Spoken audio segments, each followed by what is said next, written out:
머리가 다 휘둘리지 않습니까? 이 다수당자의 채권관계.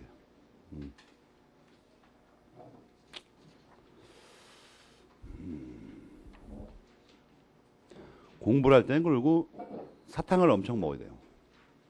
가장 이상적인 게 뭐냐면 꿀입니다. 꿀. 꿀을 뭐 속아가지고 한 봉 꿀을 막 몇십만 원씩 주고 사 먹을 필요는 없어요. 공부하는 데는 그렇게까지 좋은 꿀이 필요가 없어요. 호주산 꿀은 말이에요. 드람통 하나에 10,000원이야. 미국과 호주의 그 벌들을 보면 산더미만 주먹만 해. 뻘이 이상해. 꿀이 무지하게 전부 호주와 미국에서는 꿀을 설탕 대용으로 다 써버리죠. 너무 싸니까. 싼 꿀을 사다가 뒷다 퍼먹는 거야. 물 타갖고. 이 당분이 그 머리 쓰는데 얼마나 효과가 있는지는 하버드에서 그 연구가 끝났어요. 꿀차를 상복하라. 뜨겁게. 공부를 할 수 있도록 해놓고 공부를 하자고 해야 될 거 아니야. 꿀차도 안 먹으면서 공부하는 사람이 그 이상한 사람이죠, 정말. 공부할 땐 그러고 막 쓰레빠 1,000원짜리 사고 이런 거 하지 말아요. 그건 전략이 안 돼. 그건 미친 거예요. 궁상을 떨고 앉는 거죠. 공부는 질 좋은 물건을 사용하고 공부를 해요. 헛소리 삥삥하지 말고 라면, 떡볶이 이런 거 먹지 말고 고급스러운 음식을 먹어요. 쓰레빠도 한 5,000원짜리 사신고 막 추리닝 막 할인할 때 가서 사고 막 이런 놈들이 공부 못해 이거. 그거 하지 말라니까. 그건 전략이 안 돼. 전략은 이 다음에 생활을 할 때 하라고. 생활을 할 때. 경제 생활의 주체가 됐을 때. 그 왜 그렇게 사는가 몰라. 밥도 이렇게 밥 같은 밥을 먹어요. 그래야 공부가 되지, 사람이. 밥 같은 밥이란 뭐 비싼 것만 말하는 건 아닙니다. 고시 식당도 보니까 뭐 괜찮은 것 같더라고, 내가 보니까. 그러니까 돈에 이렇게 신경 쓰지 말라고 자꾸. 돈이 만약에 너무 부족하면 돈부터 먼저 해결해요, 그럼. 겹치기로 하지 말고. 돈 때문에 신경 쓰이면 공부가 안 된다고, 이게. 돈에 신경 쓰고, 뭐 전략에 신경 쓰고, 뭐에 신경 쓰고, 막 작업하는데 막 신경 쓰고, 이래 공부가 될 리가 없잖아, 이게. 혼신의 힘을 다해도 안 되는데, 지금. 현명한 자만이 결국 사회의 상층부로 진입합니다. 또 진입해도 다 상층부가 되는 게 아니야. 변호사인데 그냥 무능한 변호사지. 그냥 구걸로 평생을 사는 사람 많아요. 구걸하는 변호사가 누굴 돕겠어, 도대체. 지도 답답해 죽겠는데, 지금. 그러니까 괴이하게 일이 꼬인다고, 이게 지금. 그래서 하지 말라니까. 그리고 뭐 공부를 정말 열심히 할 생각이 있다면 부모한테 약간 거짓말을 해서 돈을 뜯어내도 별 큰 죄가 안 돼요. 부모들은 말이에요. 뭐 자식이 돈을 좀 거짓말하고 빼가는 거에 대해서 그 자체는 별로 관심이 없어요. 자식의 장래에 대해서만 관심이 있습니다. 부모들은 그리고 여러분이 아무리 기가 막히게 속여도 다 알고 있어요. 이 무지한 것들이 바로 부모를 속일 수 있다고 믿는 거예요, 이게. 여러분들의 어머니는 말이에요. 전화로 첫 단어만 딱 들으면 자기 자식이 어떤 상황에 있는지를 감각적으로 알고 있어요. 알겠습니까? 그러니까 말 같지도 않은 생각 하지 말라고. 그런 게 부모를 사랑하지 않기 때문에 그러는 거야, 이게. 무식해가지고. 부모를 속일 수 있다고 하는 사람 있죠. 특히 할머니 같은 사람 속일 수 있다고 생각하는 놈은 이건 사람도 아니다, 내가 볼 때.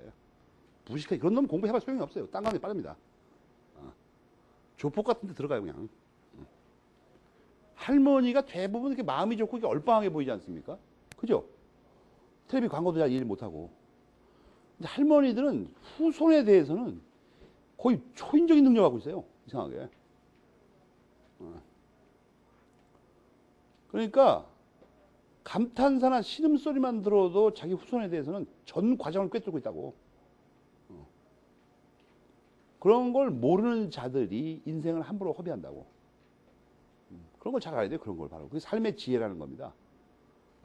영어 단어도 하나 모르시고 수학 문제도 못 푸는데 일단 뭐 아들, 딸이나 뭐 손자가 딱 걸려버리면 우주에서 가장 많이 알고 있어요. 이상하게.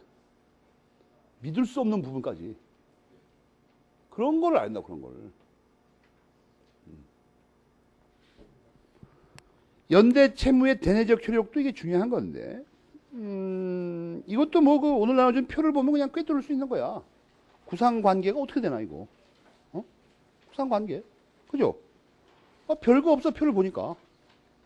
연대 채무에 또 매몰표를 칠하면서 살펴보면 되고, 연대 채무가 어디까지인가, 이거. 연대 채무는 쉬우니까. 알겠습니까? 여러분이 거기 그 두 번째 검은 틱틱에 425조를 보면 나오죠. 그러니까 출제액 플러스들 많은 거예요. 거기까지 다. 알겠습니까? 그러니까 뭐 그거는 설명할 게 없어. 워낙 정교하게 만들어놔가지고. 그런 거는 전혀 문제가 안 되고 용어만 몇 개 문제가 됩니다. 예를 들어서 171페이지 괄호 2번에 출제가 뭐냐는 거야. 출제. 출제가 뭘까? 이건 어저께 나와준 표에 나와 있잖아. 뭐뭐가 출제인가? 출연, 출제. 그죠? 거기 범위가 딱 나와 있잖아. 그래서 그것만 기억하면 돼요. 출제. 부담 부분은 아까 읽었죠? 부담 부분. 구상권의 범위 비면 171페이지 제목만 봐요. 출제액이 있고 172페이지 괄호 BCD를 봐. BCD. 거기까지라니까. 그게 표를 보면서 기억하면 쉽죠.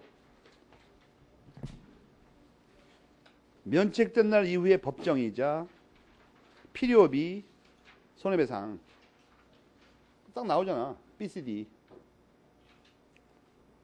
거기까지는 표만 보면 되니까 공부할 게 없어요. 그거만 알면 되니까. 오늘 나와준 표. 구상권. 중요한 건 172페이지 로마자 5번에 구상권에 제한하고 제한이 있으면 확장이 있을 거 아니야. 174페이지 로마자 6번. 메뉴에 괄호 안에 봐봐. 확장. 요것이 중요한 거예요. 구상권 자체는 시험이 간단하고 제한과 확장. 알겠습니까? 구상권의 제한은 교과서에 나오는 대로 법조문의 해석에 관한 겁니다. 426조 있죠? 그거예요. 426조. 이게 생각보다 까리하기 어렵습니다. 이걸 1항과 2항을 나눠놨죠. 사전 통지를 게을리한 때, 사후 통지를 게을리한 때. 그럼 매물 편차 다 제목에다가. 원체 중요하니까. 여기서의 통지도 관념의 통지입니다. 그런데 이건 뭔 소리냐 하면 426조를 한마디로 요약하면 다수 당사자의 채권 관계에서 빚을 갚을 때는 채무자는 두 번 떠들어야 된다. 이 말입니다. 두 번 얘기하고 갚아야 된다. 갚기 전에 얘기하고 사전 통지, 갚은 다음에 또 얘기하고 다녀야 됩니다. 갚았다. 갚을 거다. 갚았다. 알겠습니까? 갚을 거다. 갚았다. 이 앞에 갚을 거다는 왜 얘기하냐면 다른 채무자의 상계권을 보장하기 위한 겁니다. 알겠습니까? 다른 채무자의 상계권을 보호하기 위한 사전 통지. 사후 통지는 다른 채무자의 이중 변제를 막기 위한 겁니다. 사후 통지는. 그것만 알면 돼. 그럼 확 이해가 돼, 이게. 사전 통지는 왜 한다고? 다른 채무자의 상계권을 보호하기 위해서. 그럼 사후 통지는 왜 한다고? 다른 채무자의 이중 변제를 방지하기 위해서. 먼저 그게 머릿속에 관념이 들어있어야 이 책의 내용이 이해가 된다고. 우리가 예를 들어 한번 보자고. A, B, C가 채무자고 연대 채무자들. D가 채권자인데 이 자식이 말이에요. 빚을 갚으면서 얘기라고 갚아야 되는데 앞에도 얘기를 안 하고 뒤에도 얘기를 안 해. 이게 혼자 슬그머니 갚어. 이게 우리나라에서 특히 문제가 됩니다. 우리나라에서. 응? 우리나라에서 왜 문제가 되냐면 여러분 유명한 얘기 압니까? 달밤에 그 벽가마 들고 왔다 갔다 하다가 가운데서 만나서 둘이 부둥켜 안고 울었다는 거. 어? 그 라면 광고에도 운영됐죠. 형님 먼저, 아우 먼저.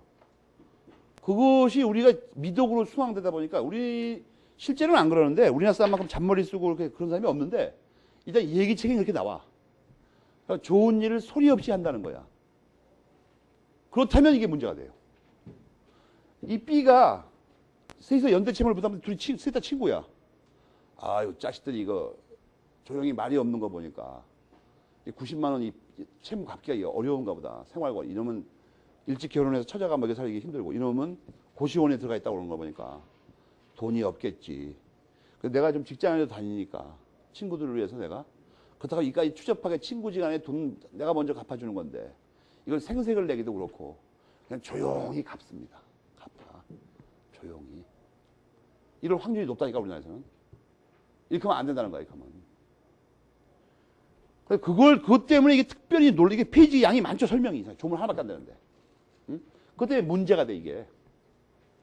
이놈이 소리 없이 갚게 되면 원래 이놈이 안 갚았으면 사실은 이 사람이 말이에요. 이 사람이 D하고 사이에 D한테 90만 원 채무도 부담하고 있지만 사실은 D한테 받을 것도 70만 원 있었어.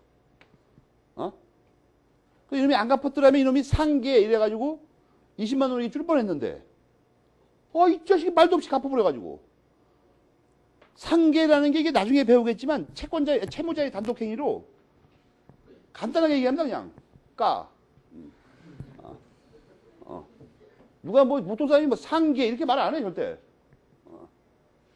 너 90만 원 나한테 받을 거 있지. 난 너한테 70만 원 받을 거 있지. 까. 간단하게 얘기한다고. 그럼 상계가 돼요 그게. 상계가 된다고. 그럼 상계가 어디 나와? 법전 찾는 학생이 한 사람도 없어 하여튼. 저번에 봤잖아. 496인가? 492. 거의 그렇게 돼 있잖아. 대등하게 소멸한다고. 493조 2항인가 나오죠. 효과는. 상계하면 어떻게 돼? 대등하게서 소멸해버려. 70만 원에서 까버린다고 서로. 이 상계권을 까권이라고 할 수 있어. 까권. 우리말로 하면.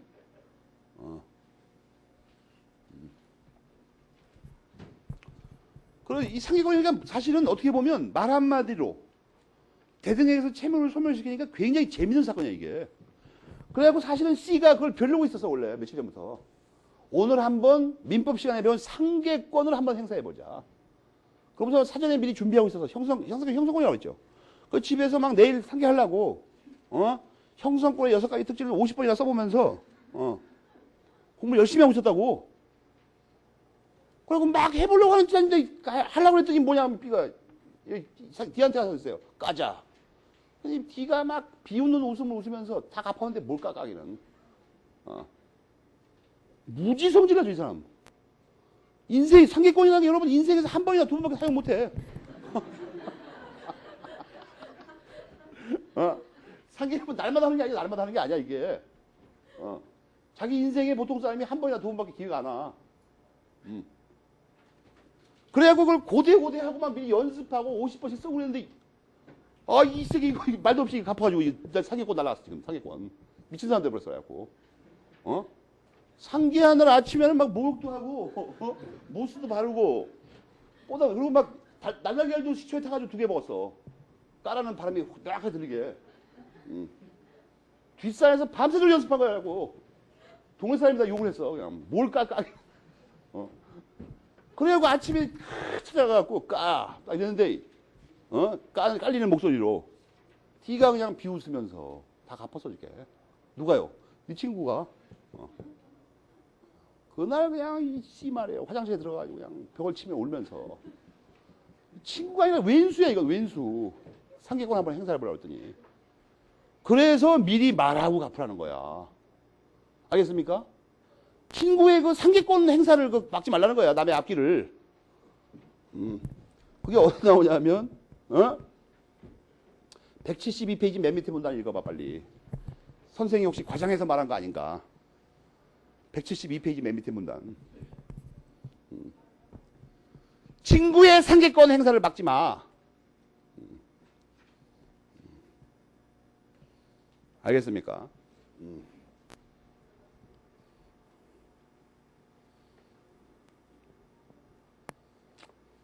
그래서 그걸 기억해 두고 사실 그 상계란 말은 어디 나오냐면 173페이지 세 번째 깨알 글씨 나오죠. 이게 시험 문제 상계밖에 안 나와 그러고 사실은 상계밖에 안 나온다고. 알겠습니까? 뭐가 많이 나올 것 같지만 그렇게 기억하면 쉬워요 이게. 사전 통지해야 돼. 그럼 사후 통지는 뭐라고 그랬죠? 이중 변제 방지하려고.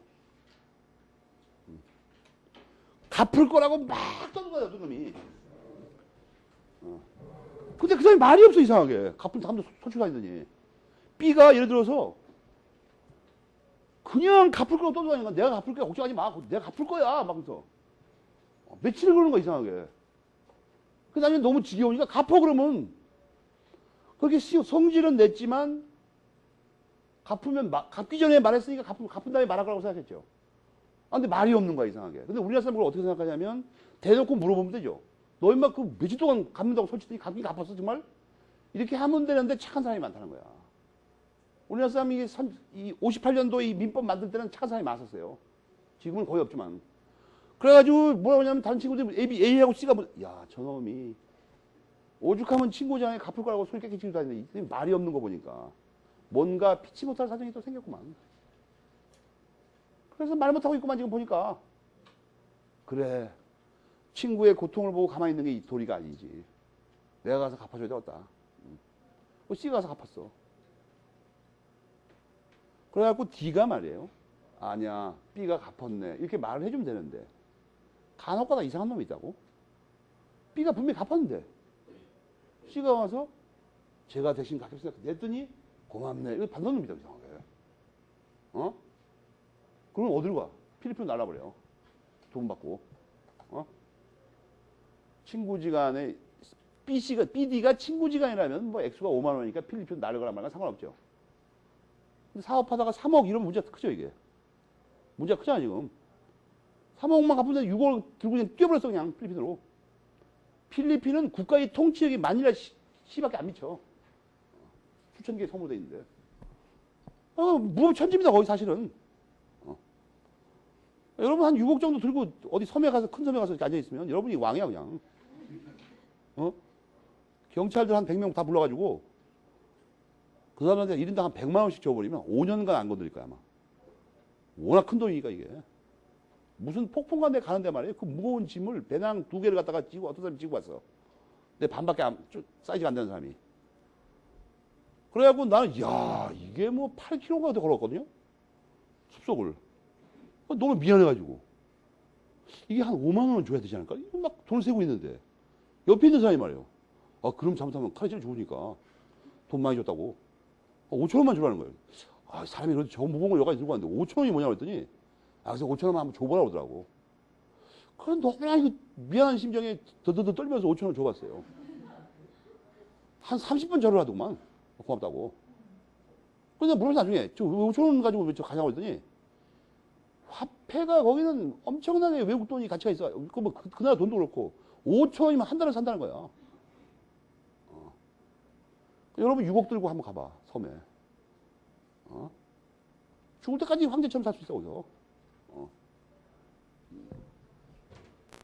그러니까 이게 문제가 된다는 거야.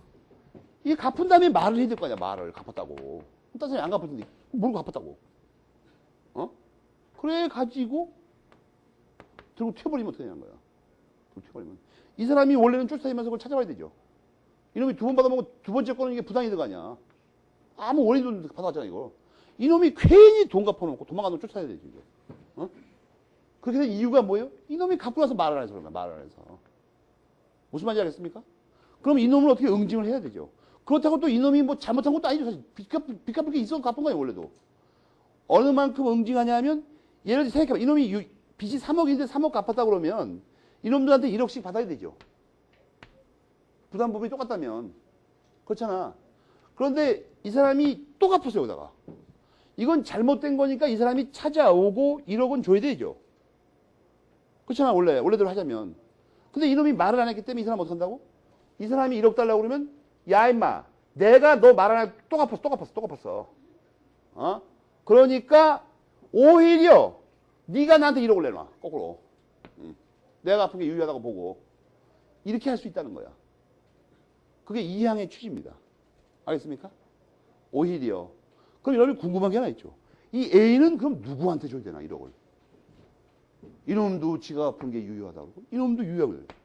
얼핏 생각하면 이놈이 잘못했다고 둘이 싸우고 이놈이 이기니까 이놈한테 줘야 될 것 같죠. 아니에요. 그거하고 이 사람은 아무 상관없는 사람이죠. 이 사람은 원래 빚이라는 건 처음에 다 갚으면 처음에 다 소멸해버리죠. 그럴 거 아니야. 그러니까 원래대로 합니다. 이 사람한테 1억 줘야 돼요. 알겠습니까?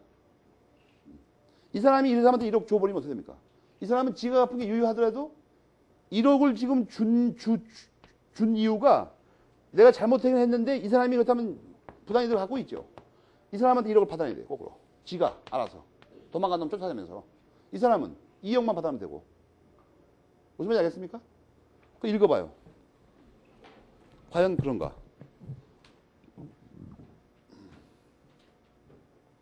바로 2번을.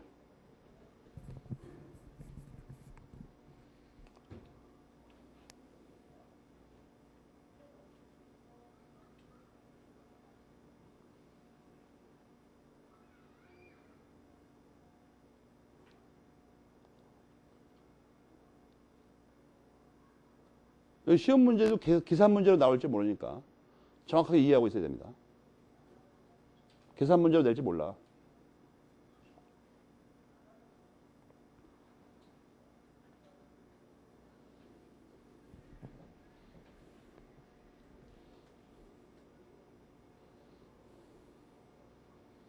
딱 그 핵심만 이해하면 됩니다.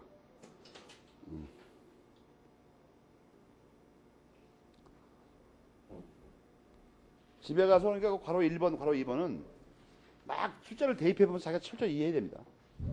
시험 문제 계속 나오고 있으니까. 계산 문제로.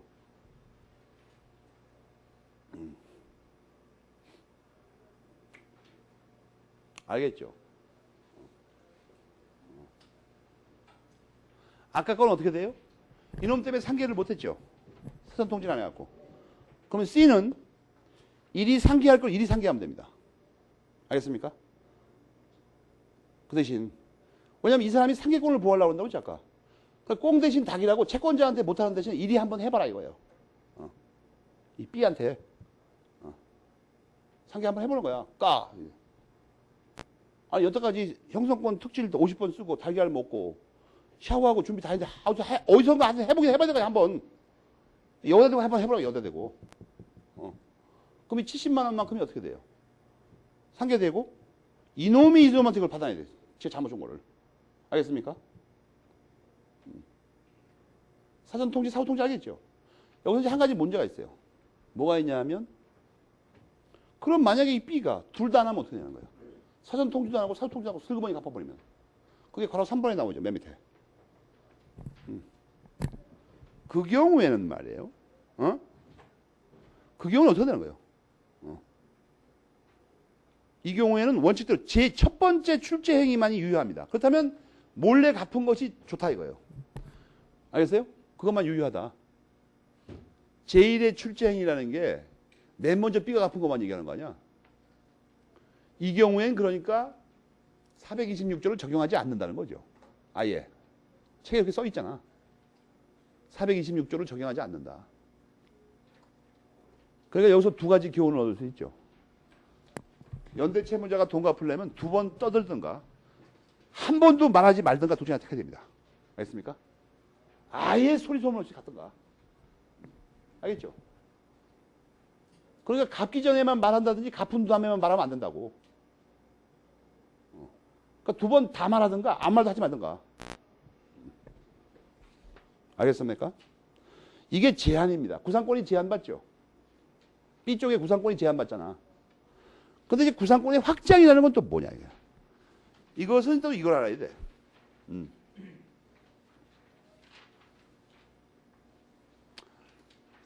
거기 잘 보면, 무자력자가 나와. 무자력자. 무자력자. 무자력자는 이제 거기 그 괄호 1번을 읽으면 무자력자가 두 가지라고 나와 있죠. 뭐뭐예요? 뭐뭐야? 뭐뭐냐니까? 진짜 거지와 부담 부분이 없는 사람이라고 나와 있잖아. 두 가지. 찾아서 어디 적당하게 번호를 매겨. 1, 2. 무자력자 두 가지. 진짜 거지가 있을 수가 있죠. 돈이 한 푼도 없는 놈. 그런가 하면 부담 부분이 예당치 0인 놈이 있다고.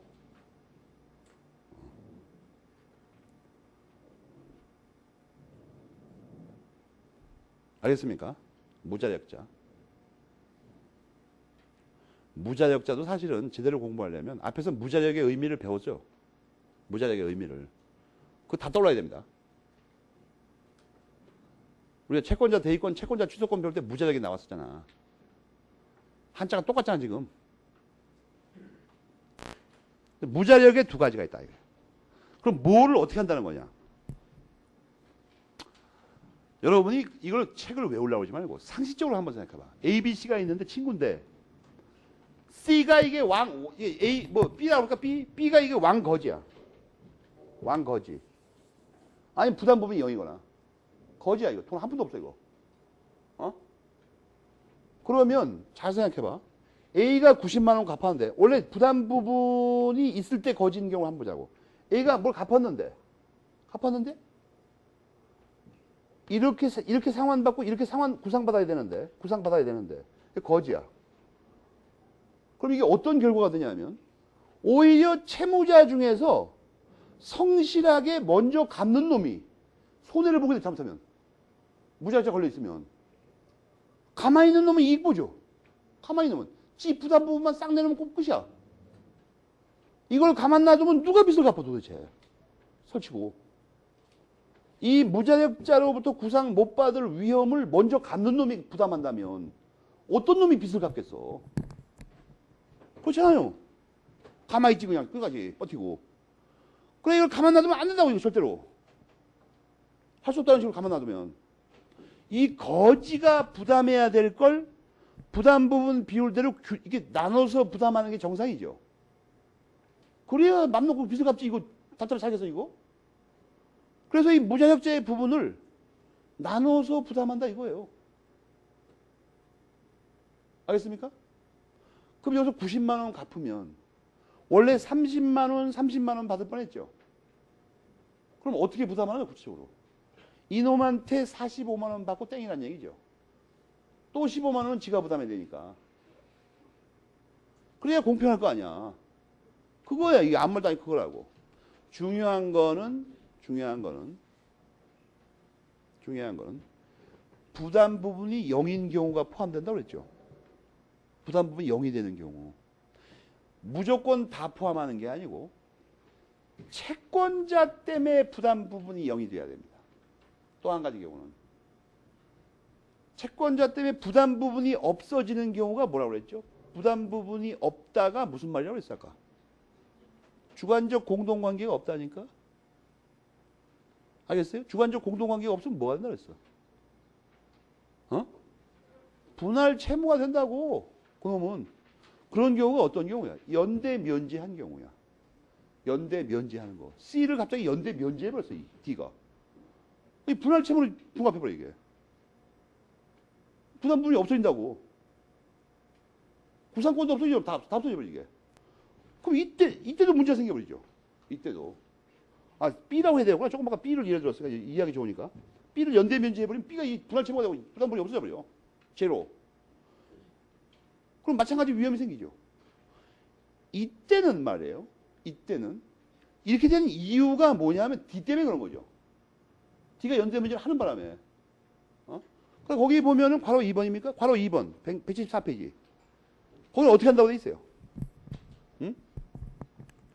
어떻게 한다고 돼 있어? 응? 채권자가 뒤집어 쓴다는 거야. 채권자가 첫째 문단만 읽어요. 그냥 채권자가 뒤집었어. 그죠? 당연하잖아. 그것도 상식적으로 생각해봐도 이렇게 기억을 하라고. 그런데 한 가지 덧붙여서 말할 거는 이제 드디어 할 말이 나왔는데 밑에서 네 번째 줄하고 맨 밑에 줄에 대응되는 어떤 개념이 나와 있죠. 매몰편칠에 절대적 연대면제, 상대적 연대면제. 여러분 떨리죠? 야, 또 복잡해지는구나 이거. 아니에요. 간단합니다. 절대적 연대면제는 절대적이라는 게 원래 민법에서 무슨 뜻이라고 했죠? 모든 사람에 대하여. 아, 정말 답답해 죽겠네 이거. 상대적은 뭐야? 어떤 사람에 대하여. 그러니까 절대적 연대면제가 무슨 말이에요? A, B, C를 다 면제해줬다는 거야. 상대적 연대면제는 뭐야? 그 중에 어떤 놈만. 그러면 조금 전에 설명한 그 구상권의 확장이 있죠. 그게 모두를 면제해줘버리면 그 문제가 안 생겨버리죠. 조금 전에도 B만 연대 면제했을 때만 문제가 생긴 거 아니야. 그러면 175페이지 두 번째 문단 첫째 줄 알겠죠? 어? 175페이지. 첫째 줄, 둘째 줄. 그건 당연한 얘기 아니야, 그렇다면. 기초 개념을 모를 때는 이게 어려운 말인데, 쉽게 이해를 하고 나면 아무것도 아닌 말, 당연한 말이야, 이건. 알겠죠. 로마자 7번, 175페이지 로마자 7번은, 그건 나중에 배울 거예요. 변제자 대위라고. 그러니까 여기서 그 신경 쓸 필요 없어. 여기까지가 연대채무입니다. 여기까지가. 알겠습니까? 여러분은 민법에서 가장 어려운 부분을 돌파한 거예요, 지금. 사실은. 근데 보면은 낯선 개념들이 좀 등장해서 그렇지 실제 내용은 어려운 건 없어요. 정확히 쉽게 이해하고 읽어야 이게 쉽다고. 안 그러면 이게 말이 복잡해가지고 지금. 알겠습니까? 채무면제와 연대면제의 구별이 중요한 첫 번째 논점이고, 그죠? 나머지들은 별로 그렇게 크게 어려웠거나 그러진 않아요. 다만 이제 구상권에 제한해서 사전 통지는 뭐예요? 상기 한번 해보려고 엄청 별렀네. 그 문제죠. 그래서 꽁 대신 닭으로 변제자 한테라도 한번 해보다. 사후 통지는 뭐예요? 이중 변제 방지하려고 그런 거야. 그래서 결론은 뭐야? 아예 아무 말도 하지 말던가 두 번 다 말하던가 그것만 기억하면 돼. 그 시험 문제 못 푸는 게 없어요. 그 다음에 이제 부진적 연대 채무는 아까도 배웠지만 딱 뭐가 차이 난다고? 주관적 공동 관계가 있냐 없냐 차이 난다고 했잖아. 제목에 써, 제목에. 연대 채무와 차이점이 뭐예요? 주관적 공동 관계의 유무. 원래 이건 필요가 없는 건데 주관적 공동관계가 없다는 말을 왜 해갖고 이거 학설이 왜 이 독일 미사팔레에서 나온 거예요 원래. 독일에서 인정된 겁니다. 우리나라에 없던 거야 이거. 이걸 뭐 때문에 인정하냐는 거야. 뭐 때문에. 지난번에도 말했지만 연대 채무의 최대의 단점이 뭐라고 그랬어요? 절대적 효력 사유의 범위가 넓다니까. 그러면 어떻게 된다고 그랬어? 담보력이 약화돼. 어저께 내가 했잖아. 어저께 프린트에도 계속 나가고 절대적 효력 사유의 범위가 넓은 담보력이 약화돼. 그래서 그 담보력이 약한 거 빼놓고는 문제가 없어. 근데 담보력이 약한 이유가 뭐라고? 절대적 효력 사유의 범위가 넓어. 그러면 연대 채무하고 똑같은 거에서 절대적 효력 사유의 범위만 줄여놓은 겁니다. 여러분 근데 절대적 효력 사유가 넓은 이유가 아까 뭐라고 그랬지? 주관적 공동관계. 그럼 절대적 효력 사유의 범위를 줄이려면 어떻게 돼? 주관적 공동관계를 없애버립니다. 이 논리 구조를 익혀야 돼요. 논리 구조. 여러분이 165페이지를 다시 한번 보자고. 165페이지 로마자 1번의 첫째 문단을 빨리 읽어봐. 거기 절대적 효력 사유가 넓어지는 이유가 뭐라고? 주관적 공동관계. 두 번째 문단은 뭐가 있어? 절대적 효력사유의 범위가 넓어지면 어떻게 돼? 담보력이 약화돼. 그거를 시정한 거예요. 부진적 연대 채무가. 알겠습니까? 두 가지.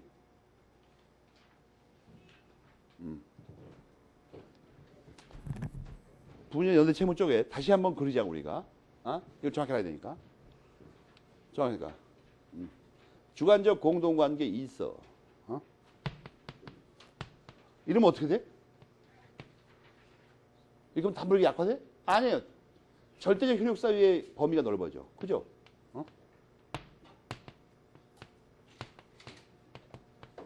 넓어져.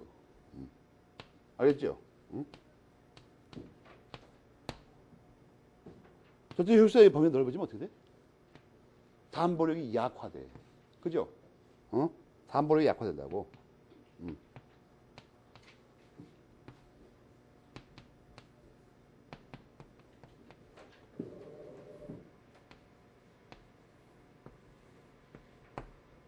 그러면 연대채무의 문제가 바로 이거예요. 담보력이 약하다는 거야.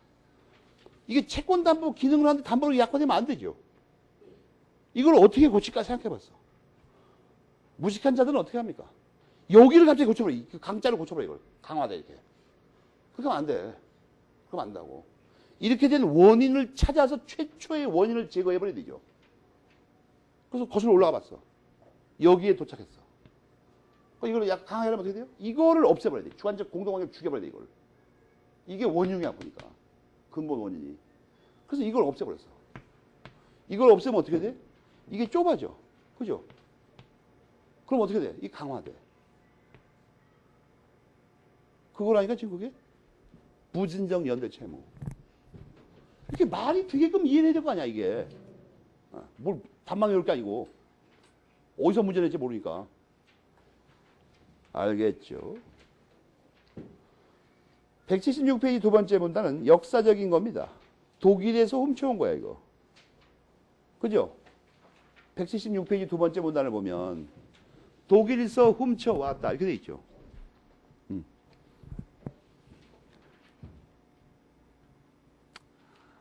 그래서 그 두 번째 문단 끝부분도 그 얘기죠. 주관적 공동관계 없애면 이렇게 되고 이렇게 되고 이렇게 돼서 이렇게 된다. 그 다음에 세 번째 문단은 뭐죠? 부진적 연대 채무의 예가 쫘라락 나와 있죠. 이걸 어떻게 공부해야 된다고? 이걸 외우는 놈이 있어, 이걸. 이 많은 걸. 그러지 말고 전화번호를 외우면 된다고 했죠. 전화번호. 전화번호 빼고는 다 부진적이라고 했잖아, 내가. 알겠습니까? 그 대신 이 모두를 한 가지로 표현하는 문장은 있어. 세 번째 문단 마지막에 주로 동일한 손해를 수인이 각각 전보하여야 할 의무를 부담하는 경우. 이건 주황색으로 메모를 쳐야 돼. 이 모든 것을 한 줄로 표현하면 이렇게 돼. 알겠습니까?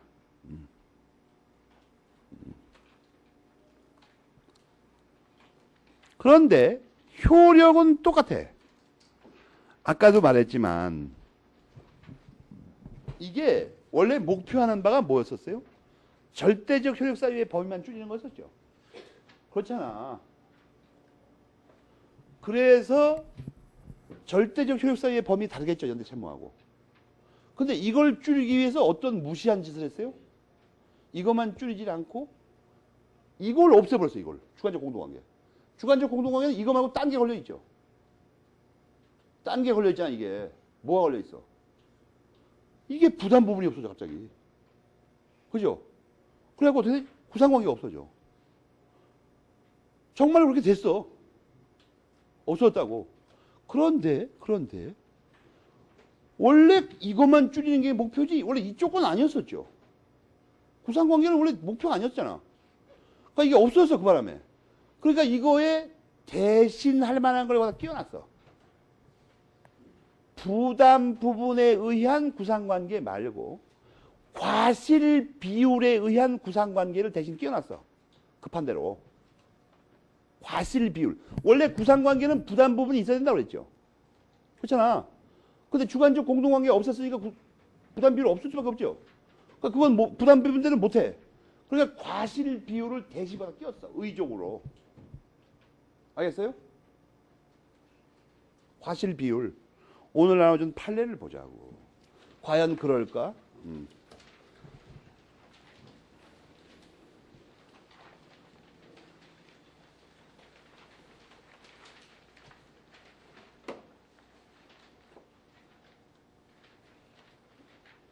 그래가지고 그 3페이지에 수많은 판례가 있는데 거기 보면 부담 부분이란 말이 계속 나오는데 세 번째 판례에 두세 번을 읽어봐. 이 부진정 연대 채무에서의 부담 부분은 뭘로 정해져? 과실의 정도에 따라. 보여? 세 번째 판례에서. 원래 부담 부분은 과실 비율에 따라 정해지는 게 아니죠. 원래 내부적으로 정하는 거 아니야, 그거는. 근데 부담 부분까지 없어지니까 이게 얘기가 꼬여버리죠, 이게. 그러니까 할 수 없이 과실의 비율로 이걸 대체했다. 부담 부분 비율 말고 과실의 비율로. 급해서 필요하니까. 세 번째 판례 보여요? 과실 비율로. 근데 여러분 조심할 게 있어요. 이거는 이 700 공동 불호평에서만 이렇습니다. 다른 것들은 부담 부분 없어, 아예. 없어. 대신 끼울 게 없으니까. 알겠습니까? 760조 말고 공동 불호평이 말고 다른 부진정 연대 채무에서는 부담 부분이 아예 없어졌어요. 다들. 확실히. 유일하게 이 공동 불호평에서만 과실로 대체하는 겁니다. 그 판례 그 내용들이 그거예요. 여러분 그 판례 거기서 3페이지에서 세 번째 거부터 맨 밑에까지는 전부 공동 불호평이죠. 전부. 위에 두 개는 아니고. 그러니까 세 번째 거부터 마지막까지 묶고 활표로 공동 불호평이.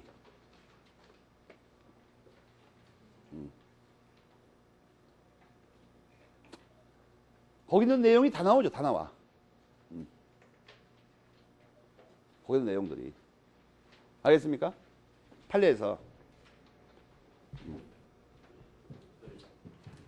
그래가지고 몇 가지 기억할 만한 부분이 있습니다.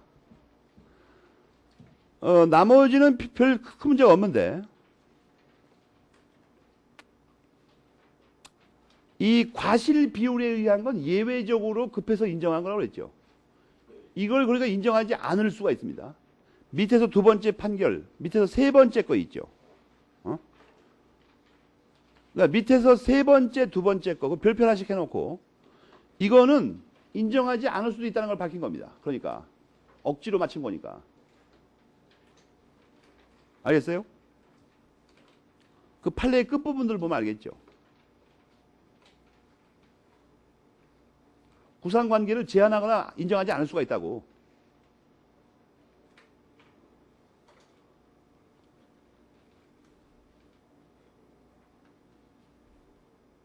그 다음에 조심할 게 하나 있는데 맨 밑에 판결은 별표를 3개 하고